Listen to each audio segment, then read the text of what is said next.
Dawn, another game we got to talk about is number 20 Colorado beating Texas Tech 41-27. I bet most of the almost 500 people in the chat right now are waiting for us to get to this game, so we'll talk about this game now.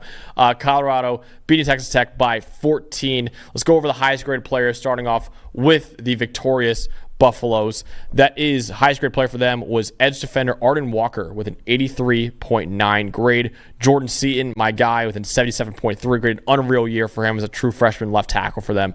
DJ McKinney, the cornerback, 77.2. Nikai Hill-Green, also 77.2. And Levante Bentley, also a 77.2 for the Buffaloes. And Shooter Sanders with a 65.9 grade. All right, let's go over to Texas Tech with their highest graded players in this loss. Linebacker Jacob Rodriguez, 73.9. Chapman Lewis, the safety, 70.2. Caleb Rogers, the offensive tackle, 69.4.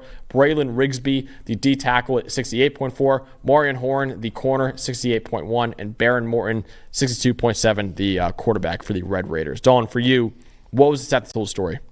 All right, so this game started out pretty rough for Colorado, didn't it? They were down 13-0 early. They couldn't find anything on offense. They were some things in coverage. They were kind of, as I've been talking about all year, trying to figure out the play calling mix and how much man coverage do we run or zone coverage, whatever. You know the one reason it felt like even through that deficit they were going to be okay? Because what is the thing, one of the two things, and you know where I'm going with this, what are the two things that I keep saying are going to win this Big 12? Stop the run and quarterback. And that first one. You got to stop the run in this Big 12 with so many dynamic run games. And they, for the most part, did that with Taj Brooks, especially early in the game. First 3 quarters of this game, Taj Brooks had 23 carries for 58 yards, all 58 of those yards after contact. They were dominating Texas Tech's offensive line in the run game. This was their 3rd game. All right, Colorado had an 83.5 run defense grade in this game. 3rd time this season over an 80 for their run defense, okay? In the previous 4 seasons, 2020 through 2023, they only did that 3 times combined, okay? This run defense and all those guys we just saw in that top 5, Arden Walker, the 2 linebackers, Hill-Green and Bentley, B.J. Green, Sam Okunlola, Chidozie Nwankwo, how many other guys? Cameron Silman-Craig at safety.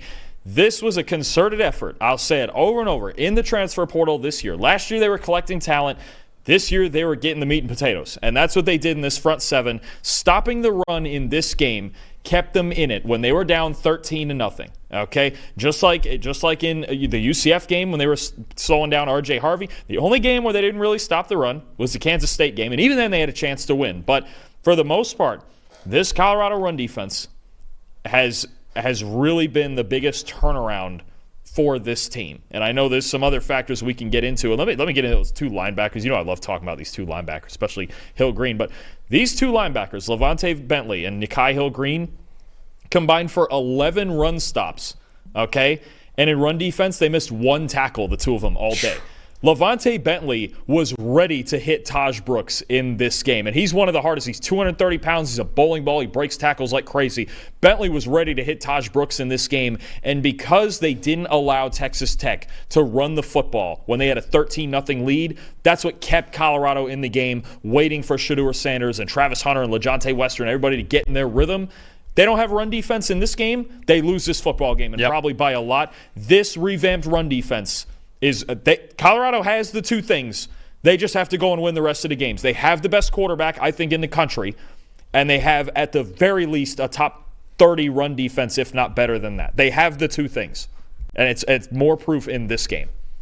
Dawn, the fact that they barely missed any tackles against Taj Brooks, who is a human bowling ball. Taj Brooks had 5 forced missed tackles all day, and honestly, that's very low for him. That's very low. Very low for a guy like him who just thrives off just breaking tackles and punishing defenders, and Colorado was inflicting the punishment, which I'll get into in my most impressive part later. But my statistical story, you mentioned before, Colorado started off really slow in this game. They averaged negative .491 EPA per play in the first quarter, and it was .175 for the final 3 quarters of this game. You mentioned they're down 13-0 going into the second quarter. Final 3 quarters of this game, they outscored Texas Tech 41-14. 2.2 yards per play in the opening quarter, 5.9 yards per play, more than double, almost triple, honestly, in the final 3 quarters. They never ever looked rattled. They make the proper adjustments offensively and defensively, and they were the better team for the final 45 minutes. There was so often last year where Colorado got punched in the mouth and they just had no answer. Right now, Dalton, they're getting punched in the mouth. They come back in the second round and they keep swinging. That's what they can do time and time again. That's what great teams do. And listen, I've told you this last night.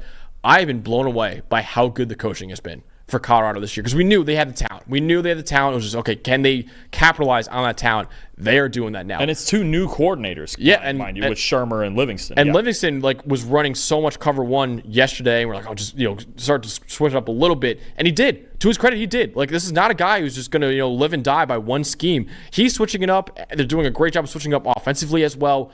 I have just been blown away by the coaching in this game, and obviously Colorado, just the resolve of this team to just get punched in the mouth time and time again, but keep swinging. And they always deliver the knockout blow, and they did in this game. Yeah, no, and I keep saying it. It actually started, it sounds funny, it started in the Nebraska game.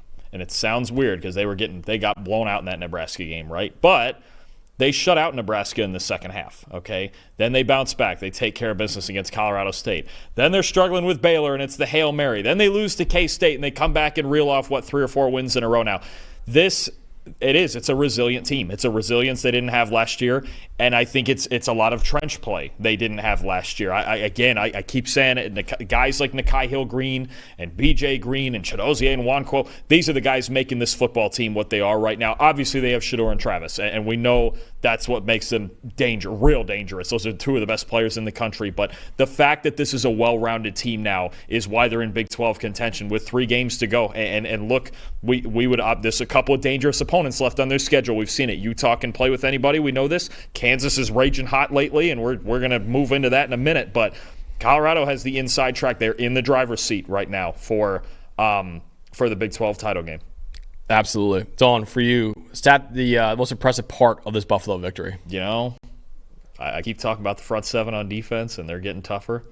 This offensive line. I'll talk about the front seven. We're going to switch now because I always talk about the offensive line, and you always talk about the front seven. We're going to switch now. We now have another situation. We've had several situations with Colorado. We had a situation on this offensive line, and I think I'm going to tease. I think I want Colorado's offense this week when we preview them this week because I want to talk about this more. But Max, their pass protection, Jordan Seaton and those guys up front. Superstar. I'll say it right now. Jordan Seaton's a superstar. Oh, yeah, absolutely. Superstar. But their offensive line was only charged with 4 pressures in this game. No hits, no sacks. 81.7 pass pro grade. Texas Tech only had an 18% pass rush win rate. You want something fun? All right, so they lost to K-State. Let's go back. The next week they beat what? I think it was Arizona that next week. Yep. Their last 4 games span back to week 7. All right. You want to know a scary thing with Colorado right now? Since week 7, they have the 3rd best pass blocking grade in the Power 5. You protect Shedeur, and this is going to happen. Yeah. If this pass protection, if they protect Shedeur, they're scoring 40 every time. I'm gonna dig in, and especially over the last 3 games, find more details. But I remember a quote from Deion Sanders earlier in the year. And he said, when they kept asking him about his offensive line and what your answers are, he goes, honestly, I remember him saying this. I don't remember when. He said, honestly, I want to play like 7 or 8 guys up there. I don't want it to just be 5. I want some depth. I want more guys who can play. And the last 3 games, that's what he started to do. Now, he's got the 2 tackles, Seaton, and I think it's Phillip Houston on the outside. Yeah. The 2 tackles are staying tight. On the interior, they're rotating like 6 guys in there. They had Cash Cleveland playing center for the most part instead of Hank Zielinskis yesterday, and Zielinskis was playing guard, and they're rotating guards and doing things. We've seen this out of like a team like Clemson before where they'll rotate guards every drive. They're rotating guys on the offensive line and kind of keeping them, at least on the interior, fresh. It's working. And if Colorado's going to have top 5, top 10 pass protection, you have a real problem on your hands now because all we've ever said is if Shedeur is clean, he's going to kill you. Well, he's clean a lot more often than he used to be right now. And honestly, he had to play a conservative game in this one. Texas Tech did a nice job. I don't think Shedeur completed a deep ball in this game, and yet they found a way to get through it. And just because, again, well-rounded football team, this is dangerous now. If their pass protection plays like it's played the last month, have fun. Dawn, I don't know. They could beat any defense in the country if they protect like that. Yeah. They could. Yeah, they have the weapons. They have the weapons, and they have the quarterback to do it. So if they protect like that, they legitimately can beat any defense in college football, in my opinion. I want to talk about the front seven, though, a little bit more. The key to winning this game for against Texas Tech, and I mentioned this in the preview, was physicality. You have a bulldozer of a running back in Taj Brooks, and you have a Red Raider offensive line that is really strong in protecting the quarterback. I think they have like a top 15 pass blocking grade in the country entering the year. Colorado in this game had an 83.5 run defense grade, 27 stops on 37 attempts. They averaged 4.3 yards per carry, Texas Tech did, in this game. 75.6 pass rushing grade. 8 sacks for Colorado. 8. That's the most in a game for Colorado in the PFF college era, again, dating back to 2014, so over the last decade plus of college football. 17 pressures, 50% pass rush win rate. I want to shout out a few of the guys as well. Keaton Wade at 2 sacks. Arden Walker at 2 sacks. BJ Green second at 2 sacks. Amari McNeil, a lot of people in the chat right now are very upset. Amari McNeil is now one of the highest graded players. He was very good. I will say that. Maybe the grades didn't show it, but he was very good. He was good. Pass rush, the run defense grade was a little lower for him, which is why he didn't quite make the top 5, but he had a good day for sure. Any day you have 2 sacks, right? It's a good day, right? Absolutely, yeah. So Amari McNeil was very good as well. I mean, listen, they all had 2 sacks. Their 8 sacks came from 4 players. All 4 of them had 2 sacks. This front seven, dude, has just been such an amazing development for Colorado because we knew that the offensive line and the front seven, that's the story of this team right now. And listen, Travis Hunter, we think should win the Heisman Trophy. We both agree on that. Shedeur Sanders, one of the best, if not the best quarterback in the country, but we kind of knew that going into the year. What we didn't know was if this offensive line and if this front seven would be good enough for them to be this good. They have been this good. That's the story of this team right now, is the trenches for both offensively and defensively. They have been great. And we knew, again, another thing we knew, the secondary had stars. We knew they had stars in the secondary. Did they have the guys up front? Yeah, they do now. Their front seven's improvement is really the story of their season, in my opinion. So Colorado, unbelievable job. And now, Dalton, they control their own destiny. That's right. Hey, thanks for watching another episode of the PFF College Football Show. Please make sure you guys subscribe to the channel. Also, subscribe to PFF Plus at subscribe.pff.com for all of the same data and grades that we use in our show, plus fantasy tools, betting tools, and our mock draft simulator.